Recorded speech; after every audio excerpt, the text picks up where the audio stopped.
sidste del af oktober står haverne på den gamle planteskole i Holmstrup smukt, indbydende og fyldt med de gyldne efterårsfarver. Bierne er puttede, de er klar til deres vinter, og der er ikke mere at gøre for biavleren, så derfor er det oplagt at tage på eventyr.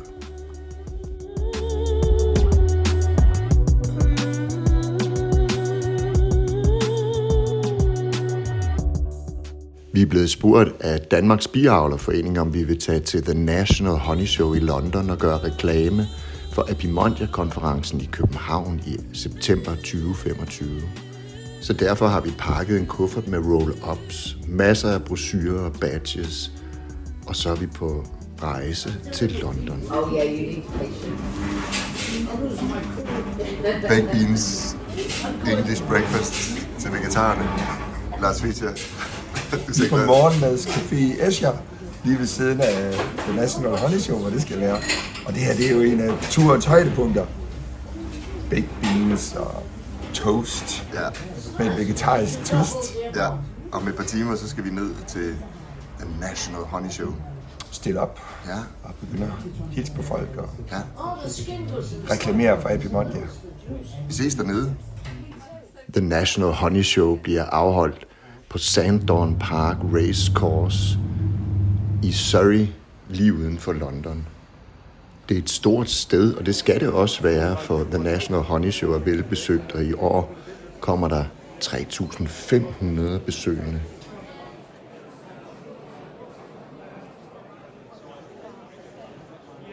Der er stande, masser af stande med biavlsudstyr og biavlsrelaterede produkter. Og så er der også en stand med den legendariske boghandler Northern Bee Books, kun bøger om biavl. Og så er der et stort videnskabeligt program med masser af foredrag.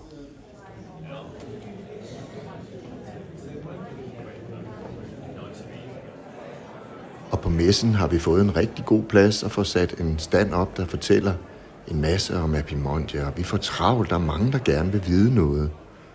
Inklusiv The National Honey Show, som viser stor interesse for at lave noget reklame og nogle spots for Epimontia-konferencen. Det er nogle spots, der skal vises i løbet af det næste års tid frem mod Epimontia-konferencen i september. Thank you for popping by, Sue. My pleasure. Yeah. How was your day? Well, apart from being a long day, it Yeah. was great fun. I have just been around looking at people, helping them, finding out where everything is in this show, because I never get time to look around. And this show has a great tradition. We saw the amount of honey entries. I've been filming it. Yeah. You had Over 2,500 entries. Sue Carter er vicepræsident for The National Honey Show. Hun fortæller, at der er tilmeldt over 2.500 honninger til konkurrencerne i The National Honey Show. Det er formentlig verdens største konkurrence. So, but it's lovely. And it's not just honey, as you've seen. And there's all the cakes and confectionery. There's some fantastic boxes of chocolates out there you've had a look at. and these displays. They are The so displays, yeah. good. The big displays, which are the sort of shop window ones, which are made by associations. Yeah. That was a class we introduced last year. Because if we look at the original schedule from 1923, that had a shop window display in it. So we thought we would reintroduce it for the centenary show. So your tradition is over 100 years old. Absolutely it is. Absolutely. And some of the trophies are from that era. Der er flere hundrede pokaler, og mængden af konkurrencer er enorme. Der er over 350 forskellige klasser, ikke kun med honning. Her er det etiketter, tegninger, vokslys, tavlehonning, mjød, masser af forskellige biavlsprodukter, og det er smukt, og man får hurtigt brugt en hel dag på at gå og kigge på alt det smukke, der er i konkurrence på The National Honey Show.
Vi har ingenting, hvor vi begge to sidder og snakker om, at nu tager vi til The National Honey Show eller noget. Jeg har kun filmet sådan på vejen og undervejs.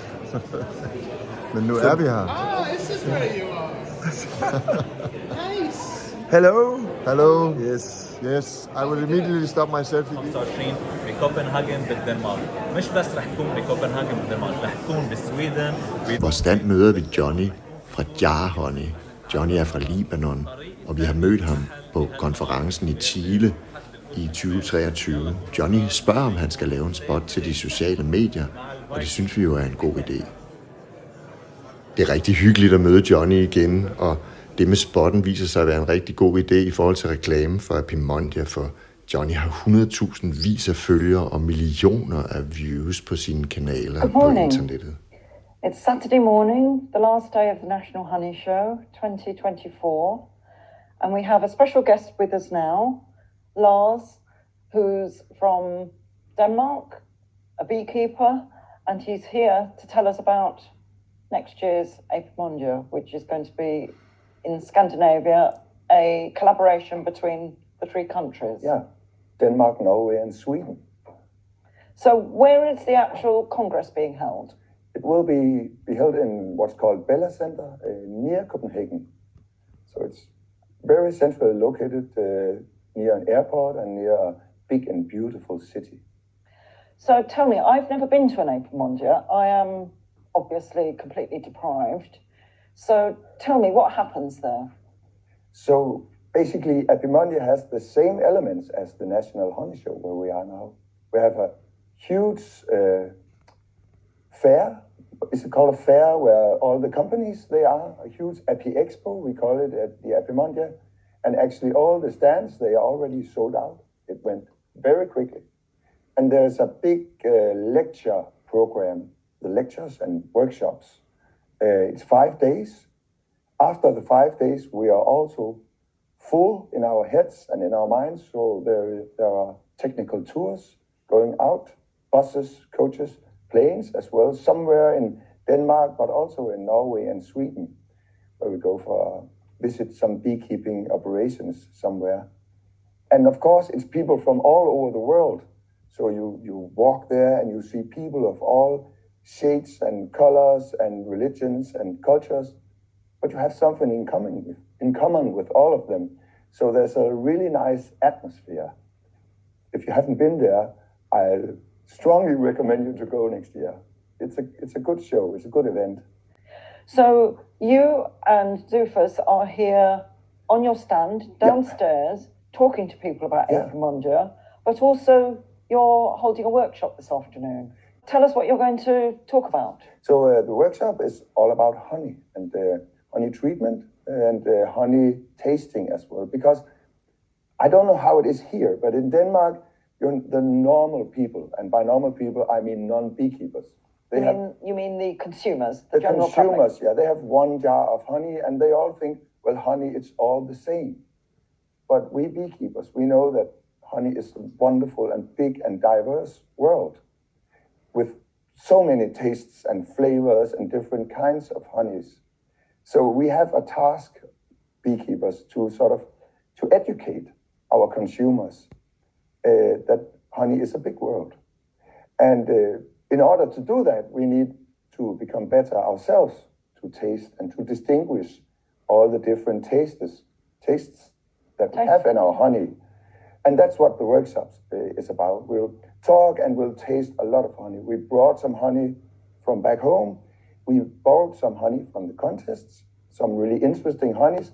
And all the participants in the workshop are also invited to bring a jar of their own honey, and we will taste it together and we will talk about the honeys there.